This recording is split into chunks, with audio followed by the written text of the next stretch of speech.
प्राचीन काल की बात है। माघ मास की पूर्णिमा तिथि को देवताओं और ऋषियों के लिए अत्यंत पुण्यदायी माना गया है। कहा जाता है कि इसी दिन देवता पृथ्वी पर आकर पवित्र नदियों में स्नान करते हैं। विशेष रूप से प्रयागराज में गंगा, यमुना और अदृश्य सरस्वती के संगम पर स्नान करने से सभी पाप नष्ट हो जाते हैं। एक समय की बात है, एक निर्धन ब्राह्मण था।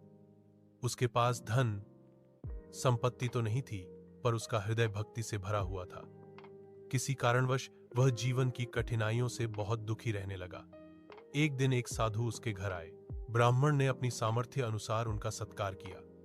साधु ने प्रसन्न होकर कहा, वत्स, यदि तुम माघ मास में नियम, संयम और श्रद्धा से स्नान, दान और भगवान विष्णु का स्मरण करोगे तो तुम्हारे सारे कष्ट दूर हो जाएंगे। ब्राह्मण ने साधु की आज्ञा मान ली। वह पूरे माघ मास प्रतिदिन प्रातःकाल गंगा स्नान करने लगा। साधु संतों की सेवा की और पूर्णिमा के दिन उपवास रखकर भगवान विष्णु की पूजा की।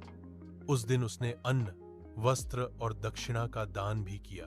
कहा जाता है कि माघ पूर्णिमा की रात्रि में स्वयं भगवान विष्णु ने उसे स्वप्न में दर्शन दिए और कहा, वत्स, तुम्हारी श्रद्धा और भक्ति से मैं अत्यंत प्रसन्न हूं। माघ पूर्णिमा का व्रत करने से मनुष्य के जन्म जन्मांतर के पाप नष्ट होते हैं और अंत में मोक्ष की प्राप्ति होती है। कुछ ही समय में उस ब्राह्मण के जीवन के सारे दुख समाप्त हो गए। उसका जीवन सुख, शांति और भक्ति से भर गया।